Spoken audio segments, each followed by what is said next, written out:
Leos, welcome to my channel. We're going to take a look at what the week ahead has in store for you.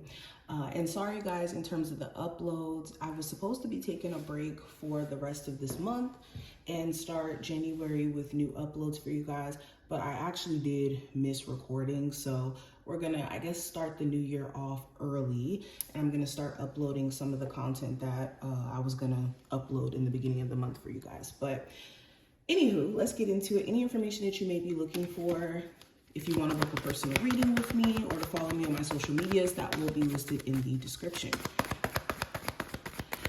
Okay, so the overall energy for you Leos, we have the Six of Wands, the hidden influence. Okay, so for love, we have the Hangman. For career, we have the King of Swords, or no, not King, Queen of Swords. Possible challenge, we have the Eight of Wands. And the advice card is the Knight of Pentacles. Okay, and then let's pull the Oracle for you.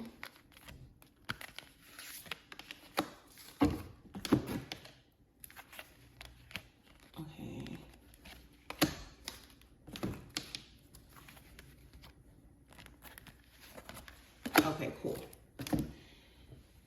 So let's start with the overall energy, and then we'll look at the oracle cards towards the end. So with the Six of Wands being represented, this is beautiful energy. This talks about success. This does talk about being on track to accomplish certain goals. The Six of Wands is a beautiful card. Also, it does talk about like being in the spotlight or the public eye. So some of you could be, maybe working on your creative endeavors so that you can be known for that, or that you can be successful in your endeavors. You could even be seeing little glimpses of your goals being on track to be accomplished during this time frame. And yeah, this is exciting. This is exciting to have the Six of Wands as the overall energy. Okay, this is a sign that Leos, you're on track for success. And even if you've been having some bumps in the road, because the Six of Wands before it is the Five of Wands. So if you did come from certain challenges and certain things were energetically throwing you off, like other people or whatever this may be, the Six of Wands does talk about focusing on a greater path and a greater mission that you have for yourself. Okay, this could be a time where you're getting more in tune with your purpose in a sense. Let me adjust this. Getting more in tune with your purpose. There's also certain things that are being brought to the surface for you to address that could be going on with you, whether that's physical health, emotional stuff. But you're in a space to where you're focusing on what's important. Now, what I have for the hidden influence with the Six of Swords, the hidden influence is your desire to maybe relocate, your desire to maybe move to a different state, to a different area, to be around different people. Some of you guys could have a long distance relationship, and this could be influencing you to want to maybe move. Also, you just wanting peace of mind could be making you make certain decisions or make certain choices during this time frame that maybe you've been putting off or that you've been reluctant to make before. But your desire for peace of mind, it is what's influencing you. Also, things could be shifting into more of a harmonious energy, and this could be why you feel more so motivated to do certain things. Now, going into love, we do have the Hangman. So there could be a relationship that you're putting on pause here. For my singles, you could still be feeling like maybe you're not ready to date quite yet, or there's just certain delays around love. Maybe you do want to date, but maybe you haven't found somebody who you feel comfortable enough to like maybe trust opening up to. Okay, you could feel like you have to think some things through, or somebody who you're romantically dealing with, you could be waiting for them to kind of come to a point of understanding.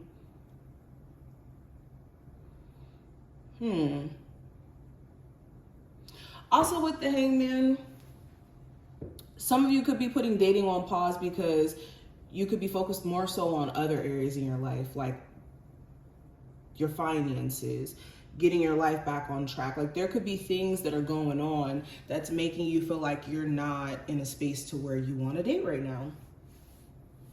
Now, career-wise, I do have the Queen of Swords. So again, you're very clear on what you need to do, what your plans are, what your goals are, and it's a matter of staying on course with that. Also with the Queen of Swords, this does talk about like being strictly on business. So maybe you realize at work, maybe you can't be cool with everybody who you work with just to be cool with them. Especially when it comes to your ability to perform and do what you need to do. With the Queen of Swords, maybe there's certain boundaries you need to put in place with certain coworkers or certain people that you work with. Now, there could be some sort of communication you get during this time frame from a potential job, especially if you've been like applying to places. You could hear back from some places or a place that you maybe even interviewed for. This is speaking to you guys needing to negotiate though in terms of how much you're getting paid, or like making sure in terms of what types of jobs that you could be accepting during this time frame, making sure that it makes sense in the grand scheme of things. Okay, but anywho, when it comes to the possible challenge, I have the Eight of Wands. So the challenge could be travel during this time frame. This could be, and I've been getting the same card in this position for multiple signs. I believe it was Gemini. I got this card in this position, and I also got it for, I think, Scorpio. Don't quote me, but I think that this card has a lot to do with like Mercury retrograde related stuff, because we are in the middle of Mercury retrograde. So understand that like things related to travel, a long distance relationship, maybe relocating or moving a vehicle, there could be little minor challenges with that. Okay, also this could be feeling energetically pulled all over the place. Maybe you have a lot of stuff going on that you're trying to do, and maybe you just feel a little overwhelmed with that. Now, the advice for you with the Knight of Pentacles, this is taking your time this week. Kind of like with this card, what I was already saying about being energetically pulled everywhere. Make sure you're not overdoing it in terms of putting so much on your plate to where you're just kind of like rushing through things. Also with the Nine of Pentacles, if your finances haven't been in the best space, this is knowing that you're needing to continue to commit to your journey when it comes to building a business or your career. And that even though the Nine of Pentacles is a slower moving pentacle, it's the most stable one. This has the potential to be the Ten of Pentacles because it's a firmer foundation that you're building upon. And when you're building a sustainable business, or you're building, you know, some sort of like portfolio for you in terms of your career, it takes time. It's not something that you just rush through. So make sure you're not just expecting yourself to build Rome in a day, basically. So yes, let's go ahead and get into it. This is supposed to actually be right here. But the message for you from your spiritual team, we have be a light to others. You have a powerful message to share, Shine your light on the world so that others can learn from you. So you're being called to share your message to, you know, especially if you feel called to being in the spotlight or public speaking or being a healer in some sort, or helping people in your own way. It's important that you don't run away from what you're being used for by your spiritual team or by the universe, essentially. We also have the Dragon's Lair in reverse, and we have guides. So interesting how we have your spirit guides showing up here. So there's a heavy presence of spiritual help around you. So definitely make sure that you're not in this energy of being opposed. And I'm trying to adjust this so you can actually see it. Making sure you're not being opposed to spiritual help in any form that it may come in, because your spiritual team is not going to move the way that you want them to. They're going to move in the way that it's most efficient. So know that your spiritual team is looking out for you, and that they have their hands on a lot of different things that are happening around you at the moment, and that you are protected.